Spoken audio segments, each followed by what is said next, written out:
red line, wherever you have the red line underline here, that is compulsory you need to fill. Other than that we can ignore also. So here you go here we need to select source, means traffic is coming from where. So I will say traffic is coming from inside. Okay, for what address? So I can say anyone can come from inside, any user, any device, any device. Then destination, in destination I can say destination they want to go outside, any destination, any device. Later we will filter, we can define who should come, which device, but now I am saying any everywhere. Application also I can say any, services also I can say default services, or if you want say any services. After that action, by default it is allow, you can deny also, you can drop also, but now we will take whatever you have default one. Here log at the session end, this is a default option, I will say click OK. So now policy is created now. Okay, what I done, I assign the IP address to this interface. After that I save the configuration. So now interface is green here. Interface is green here. After that I created one policy here. In the policy we are saying traffic will go from inside to outside. After that what you need to do, you need to do the NAT, because you need NAT also. I go here, I will click NAT here. Here we can say whatever the NAT name you want to give. Okay, then original, then translate. So here I can give NAT, anything we can give. I can say like inside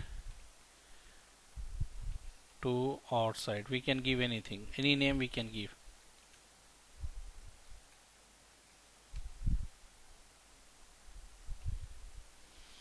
Okay, I will go here, and here he will say traffic is going from where, inside, going to destination, outside. Destination interface, what is the interface of destination here? Ethernet 1x1, this one. Services, they can go anywhere, and here we can say any source address, any destination address. Okay, I am saying source from the inside zone, it will go outside going with this interface for any services.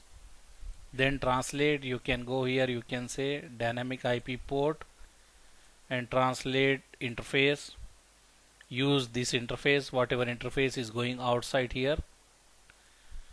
After that here you can give the outside interface IP. Okay, and after that we need the route also. Click network, go to virtual router, because we need default route here. So this firewall will forward the traffic here in the ISP. So you will go here network, then virtual router, and click this. This virtual router will open, go to static route, then create new route here. And here you can give any name. I can say default route, you can give any name. Destination, what is destination means, I can say anywhere, 0.0.0.0 means if we want to go anywhere, forward to this interface, because this is the interface which is going out. And the IP here, what we can give here, we have option here, forward to the interface. Next hop will be IP, and you can give here the ISP IP. This is the ISP IP. So you can write here 192.168.45.2. Okay, this is ISP IP. We are saying default route we are creating with any IP with any subnet mask forward to this interface, that is IP address is next hop. This is that one, and AD value we can keep default whatever we have here. Click here OK, click here OK, and commit. Commit means we will save the configuration. So it will commit. Meanwhile you can go to this machine, okay, and try to check here this machine can access the internet. First of all, what I will do here, I will go to the command prompt here. I will write here if ipconfig, you have IP here and gateway is also there. So first I will ping the gateway, and you should enable here. I can see I can ping the gateway, and you need to remember here I should enable the, if you click here, I attach the management profile here. That's why I can ping. If I did not attach this management profile, I cannot ping. So I can ping the gateway. Let me see, I can ping the internet. So see, I can ping 8.8.8. So I can ping the Google server. And if you want to monitor the log, you can go to the monitor and here session browse. Because in this Palo Alto firewall I did not put the license, I will put the license later. So if you don't have the license, then what you need to do, click here session browse, you will get here. So you can see from inside to outside one PC, that is 192.168.1.1 is going outside. Okay, this one they go for DNS, and here this is a policy. You can see here in the policy you have 6 hit, and now you can access any site, it will work. Ping is working, and you can open any browser. Example here I can open the google.com, it will work. Okay, and you can go to the monitor and you can see here you will have the logs here, and see Google is working here. If you want to check here Networkforyou, you can check here, Google is showing you Networkforyou. Okay, you are getting the Networkforyou all detail here.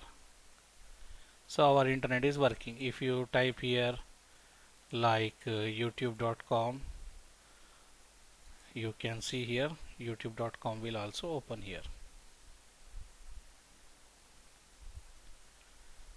It will take some time, and also if you refresh here this one, you will get here logs. See here application, this guy 192.168.1.1 is accessing some application. Which application? youtube.com. From random port he is coming, but he is using the port 443 protocol 6 TCP, and they are using the YouTube based application, Google based application. They are using web services, and you can go here. This is the YouTube, because this is the old browser, so maybe this browser will not support if I open the YouTube, but it is already working. That's why you have here the log.